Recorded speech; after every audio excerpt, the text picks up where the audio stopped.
ఎటువంటి నొప్పైనా సర్జరీ లేకుండా Indo British advanced pain clinic. ఏపీలో తెలుగుదేశం కూటమి అఖండ విజయం ఖాయమని మరో సర్వే తేల్చేసింది. ఈసారి ఎన్నికలలో వైసీపీ ఘోర పరాజయాన్ని ఎదుర్కోబోతుందని ఆ సర్వే పేర్కొంది. తెలుగుదేశం జనసేన కలవకుండా జగన్ రెడ్డి ఎన్ని ప్రయత్నాలు చేసినా ఫలితం లేకపోయింది.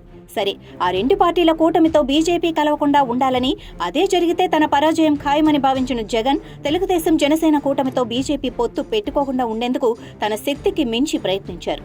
ఏపీ బీజేపీలోని తన అనుకూలలతో లాబియింగ్ చేయించారు. ఆ ప్రయత్నాలేవీ ఫలించకపోవడంతో తాను స్వయంగా రంగంలోకి దిగి నేరుగా ప్రధాని మోడీతో భేటీ అయ్యారు.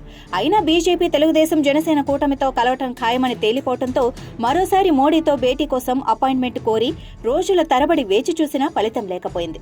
ఇప్పుడు ఏసీబీ సి-ఓట్ తాజా సర్వేలో ఆ మూడు పార్టీలు కలిస్తే వైసీపీ కథ కంచికి చేరినట్లేనన్న జగన్ రెడ్డి భయాలు నిజమేనని తేలింది. త్వరలో జరగనున్న సార్వత్రిక ఎన్నికలలో ఏపీలో తెలుగుదేశం జనసేన బీజేపీ కూటమి రాష్ట్రంలోని 25 లోక్సభ స్థానాలలో 20 స్థానాలలో విజయ దుందుబి మోగించనుందని, వైసీపీ మాత్రం 5 స్థానాలకే పరిమితం కానుందని ఏసీబీ సి-ఓటర్ సర్వే పేర్కొంది.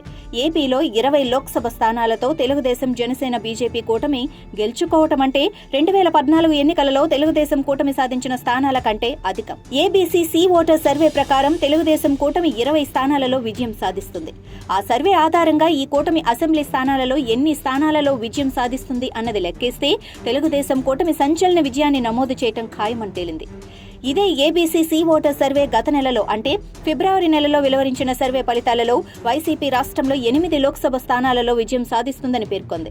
అంటే కేవలం ఒక్క నెల వ్యవధిలో వైసీపీ 3 పార్లమెంటు స్థానాలను కోల్పోయిందని చెప్పవచ్చు. అయితే ఒకసారి నోటిఫికేషన్ వెలువడిన తర్వాత వైసీపీ డౌన్ ఫాల్ ఇంకా దారుణంగా ఉంటుందని పరిశీలకులు విశ్లేషిస్తున్నారు. అధికారంలో ఉన్న పార్టీ పరాజయం పాలయ్యే పరిస్థితులు ఉంటే ఓటర్లు నోటిఫికేషన్ వెలువడిన తర్వాత మరింత పెద్ద సంఖ్యలో అధికార పార్టీకి వ్యతిరేకంగా ఓటింగ్లో పాల్గొంటారని అంటున్నారు. అందున కక్షపూరిత రాజకీయాలకు పెట్టింది పేరైన వైసీపీ విషయంలో ప్రజలు మరింత స్పష్టంగా తమ తీర్పు వెలువరించేందుకు ముందుకు వస్తారని అంటున్నారు. ఇక మరో తెలుగు రాష్ట్రమైన తెలంగాణలో కాంగ్రెస్ అత్యధిక లోక్సభ స్థానాలలో విజయం సాధిస్తుందని ఏబీసీ సి-ఓటర్ సర్వే పేర్కొంది. తెలంగాణలో మొత్తం 17 లోక్సభ స్థానాలకు గాను కాంగ్రెస్ 10 స్థానాలలో విజయం సాధిస్తుందని సర్వే పేర్కొంది. ఇక బీజేపీ, బీఆర్ఎస్లు 2 స్థానాలతో సరిపెట్టుకోవాల్సి ఉంటుందని పేర్కొంది. ఎంఐఎం 1 స్థానంలోనూ, ఇతరులు 2 స్థానాలలోనూ గెలిచే అవకాశాలున్నాయని ఏబీసీ సి-ఓటర్ సర్వే పేర్కొంది.